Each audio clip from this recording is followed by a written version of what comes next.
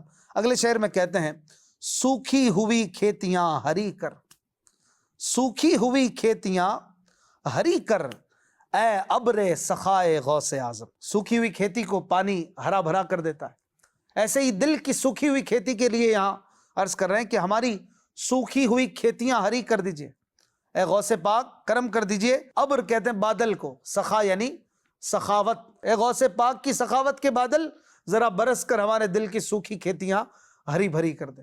اور اگر اس سے دل کی کھیتیاں نہ مراد لیں، عام کھیتی مراد لیں جس میں پھل اگتے ہیں، اناج اگتا ہے، گندم اگتا ہے، کاٹن اگتا ہے، تو بھی کوئی حرج نہیں۔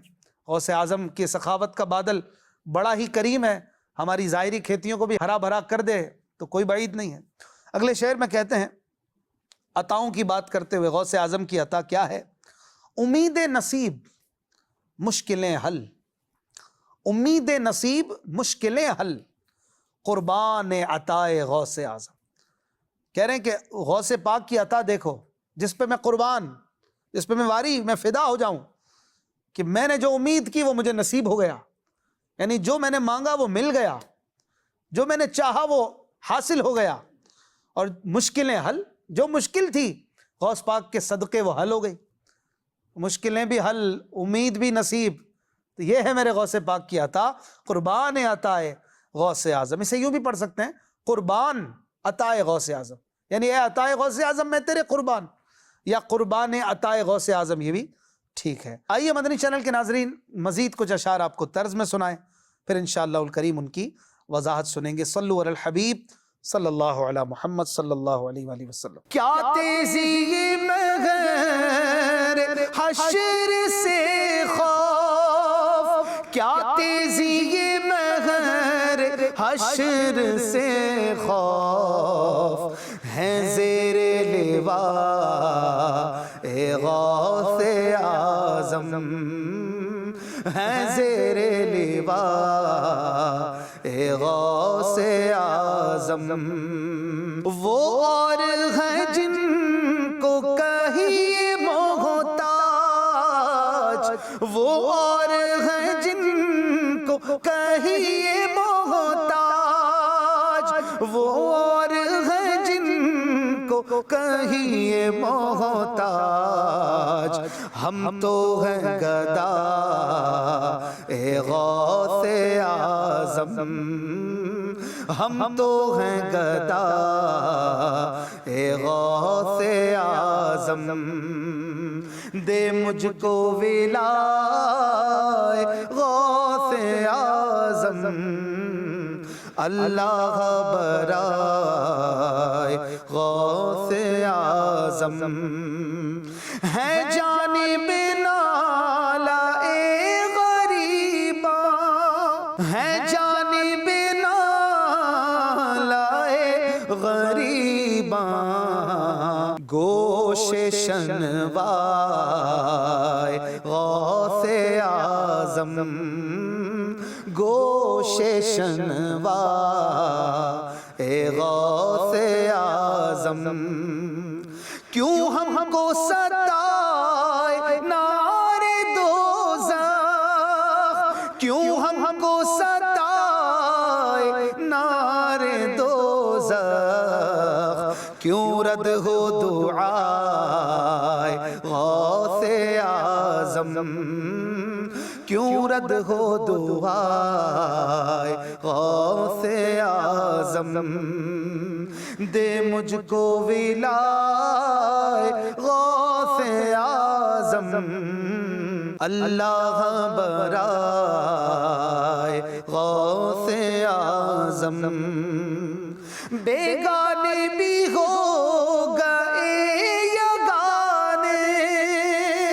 بیگانے بھی ہو گئے یگانے، دلکش ہے ادائے غوث اعظم، دلکش ہے ادائے غوث اعظم، آنکھوں میں ہے نور کی تجلی، آنکھوں میں ہے نور کی تجلی، پھیلی ہے ضیاء اے غوث اعظم، پھیلی ہے ضیاء اے غوث اعظم، دے مجھ کو ولائے غوث اعظم، اللہ برائے غوث اعظم۔ آئیے ناظرین اب ان اشعار کو بھی سمجھتے ہیں۔ صلو علی الحبیب صلی اللہ علی محمد صلی اللہ علیہ وسلم۔ جی ناظرین، آپ نے مزید شعر طرز میں سنے، بہت خوبصورت منقبت آج ہمارے پیش نظر ہے اور ہم اس کی تشریحات سن رہے ہیں۔ اللہ برائے غوث اعظم، دے مجھ کو ولائے غوث اعظم، غوث پاک کی محبت کی دعا ہے پہلے شعر میں۔ کہتے ہیں آگے، کیا تیزی مہر حشر سے خوف ہیں زیر لوائے غوث اعظم۔ تیزی یعنی بہت زیادہ زور پر ہے، بہت زیادہ آگ برسا رہا ہے۔ کون؟